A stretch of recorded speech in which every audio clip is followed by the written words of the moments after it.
आज हम बच्चों लागत के तत्वों के बारे में पढ़ेंगे। प्रत्येक वस्तु के निर्माण करने के लिए विभिन्न प्रकार के व्यय करने होते हैं। इसी प्रकार सेवा की पूर्ति के लिए भी कई प्रकार के व्यय किए जाते हैं। ये सभी व्यय उस वस्तु की लागत में सम्मिलित होते हैं। मुख्यतः किसी वस्तु के निर्माण में सामग्री, श्रम व अन्य व्ययों का योगदान होता है। इन विभिन्न व्ययों का वर्गीकरण ही लागत का वर्गीकरण कहलाता है तथा जिन मूल वर्गों में लागत को विभक्त किया जाता है उन्हें लागत के तत्व एलिमेंट ऑफ कॉस्ट कहते हैं। तत्वों का अभिप्राय है किसी वस्तु के अंग अथवा आवश्यक भाग से अतः किसी वस्तु की लागत के तत्वों का आशय उन सभी व्ययों से है जिससे उस वस्तु की कुल लागत बढ़ती है। दूसरे शब्दों में लागत के तत्वों का आशय उन साधनों पर किए गए व्यय अथवा उनकी लागतों से है जिसकी सहायता से उस वस्तु का निर्माण किया जाता है। लागत का वर्गीकरण हम 3 भागों में करते हैं। एक सामग्री, कच्चा माल, दूसरा मजदूरी, श्रम और तीसरा अन्य व्यय।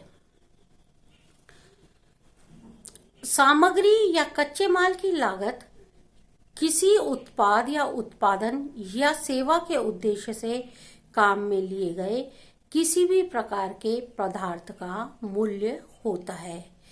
कच्चे माल की लागत में इसको प्राप्त मूल्य लाने के लिए भाड़ा, कर, शुल्क, बीमा आदि सम्मिलित होते हैं और उस माल की प्राप्ति से संबंधित होता है।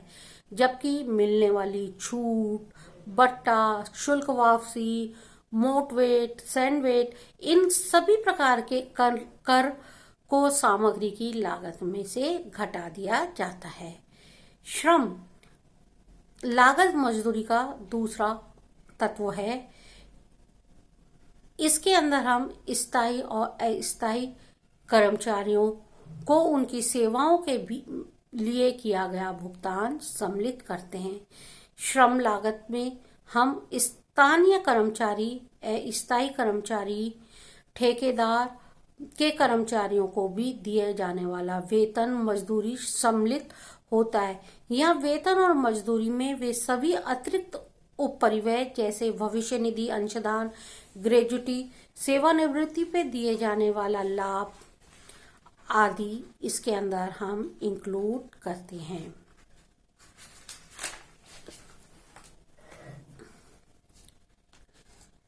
अन्य व्यय किसी भी क्रिया के संबंध में सामग्री लागत में श्रम लागत के अतिरिक्त अन्य जो भी व्यय बचते हैं वो इस तत्व में आते हैं।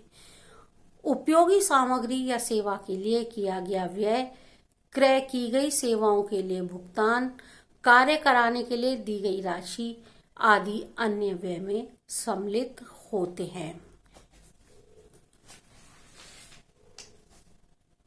मैंने इसका पीडीएफ आपको पहले डाल दिया है।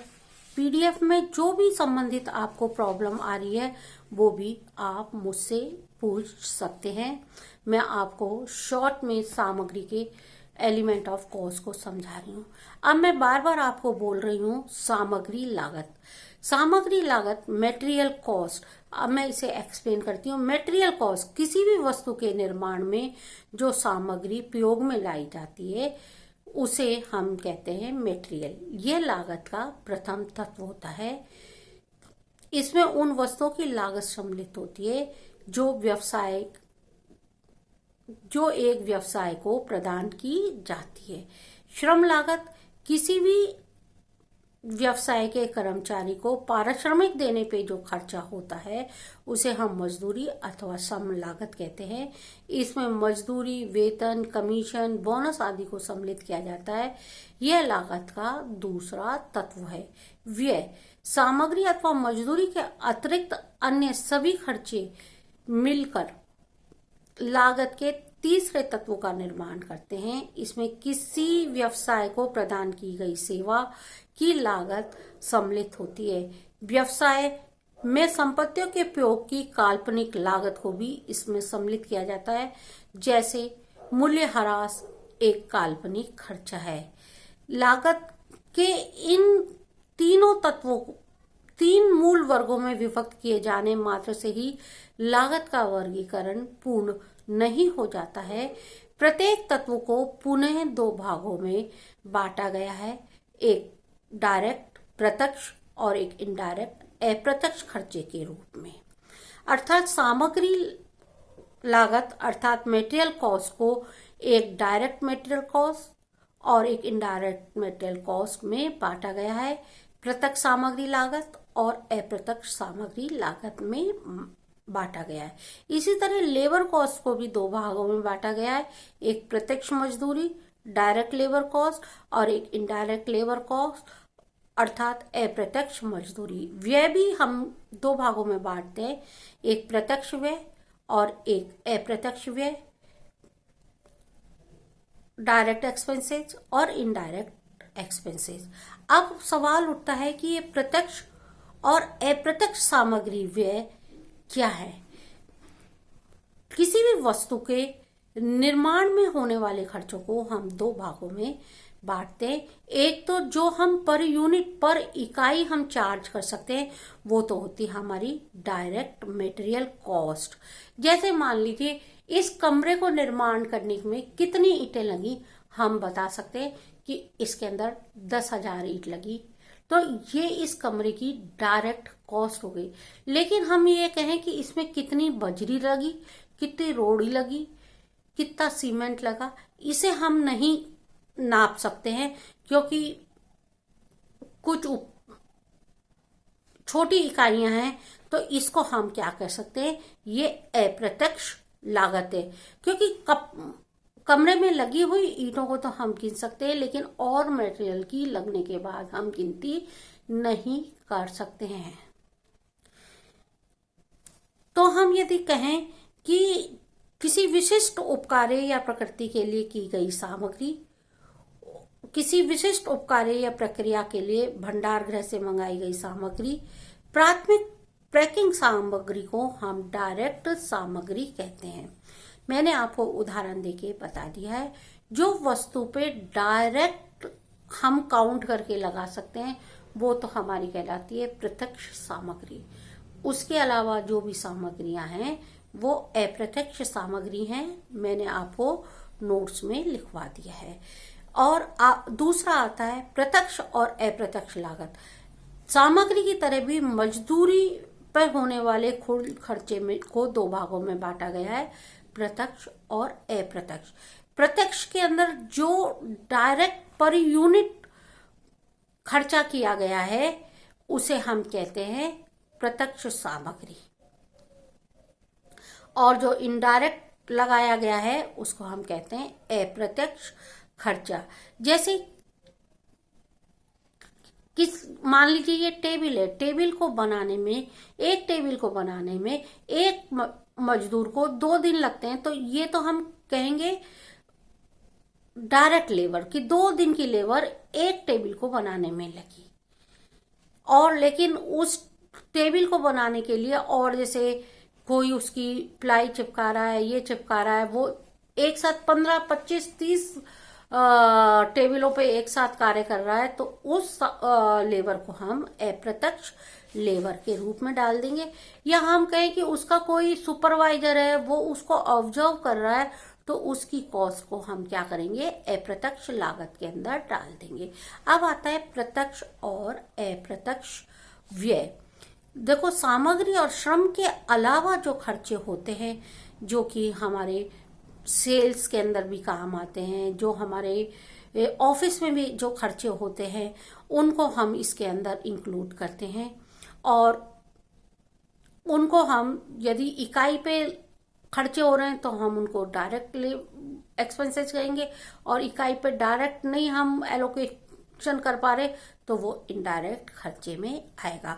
अब एलिमेंट ऑफ कॉस्ट को जब हम निर्धारित करते हैं, सूची में बनाते हैं, तो सबसे पहले हम डायरेक्ट मटेरियल, डायरेक्ट लेबर और डायरेक्ट एक्सपेंसेज को जोड़ देते हैं, और इनको जोड़ के जो हमारी कॉस्ट आती है उसको हम कहते हैं प्राइम कॉस्ट। और उसके बाद जो हम स्टेटमेंट ऑफ कॉस्ट में बनाते हैं, पहले मैं आपको बता रही हूं, direct material plus direct labour plus direct expenses is equal to prime cost. इस प्राइम कॉस्ट के अंतर्गत जब हम फैक्ट्री ओवरहेड जोड़ते हैं, जो फैक्ट्री में लगने वाले अप्रत्यक्ष खर्चों को जोड़ते हैं, तो हमारी फैक्ट्री कॉस्ट या वर्क कॉस्ट आ जाती है। इस वर्क कॉस्ट के अंतर्गत जब हम ऑफिस एक्सपेंसेजों को जोड़ते हैं, तो हमारे इनडायरेक्ट ऑफिस एक्सपेंसेजों को जोड़ते हैं, तो हमारी जो कॉस्ट आती है उसको हम कहते हैं कॉस्ट ऑफ प्रोडक्शन। और कॉस्ट ऑफ प्रोडक्शन के अंतर्गत हम add opening stock of finish goods less closing stock of finish goods करके जब हम कॉस्ट निकालते हैं, तो हमारी production cost of goods sold आ जाती है। प्रोडक्शन ऑफ गुड्स सोल्ड के अंदर फिर हम अपना लास्ट खर्चा इनडायरेक्ट एक्सपेंसेस को जोड़ते हैं, जिसे हम सेलिंग एंड डिस्ट्रीब्यूशन एक्सपेंसेस कहते हैं, तो ये हमारी टोटल कॉस्ट आ जाती है, या इसे हम कहें total cost of goods sold आ जाती है। और जब इसके अंदर हम प्रॉफिट जोड़ देते हैं, तो ये हमारी सेल्स प्राइस आ जाती है। इस तरह से हम एलिमेंट ऑफ कॉस्ट को पढ़ते हैं। मैंने आपको एक प्रैक्टिकल क्वेश्चन भी इस पे दिया है। आपको कोई भी प्रॉब्लम आए तो आप उससे करने के बाद प्रॉब्लम आए तो आप या तो मेरे पास आके समझ जाना, या अपने व्हाट्सएप ग्रुप पे डाल देना, मैं आपकी प्रॉब्लम को सॉल्व कर दूंगी।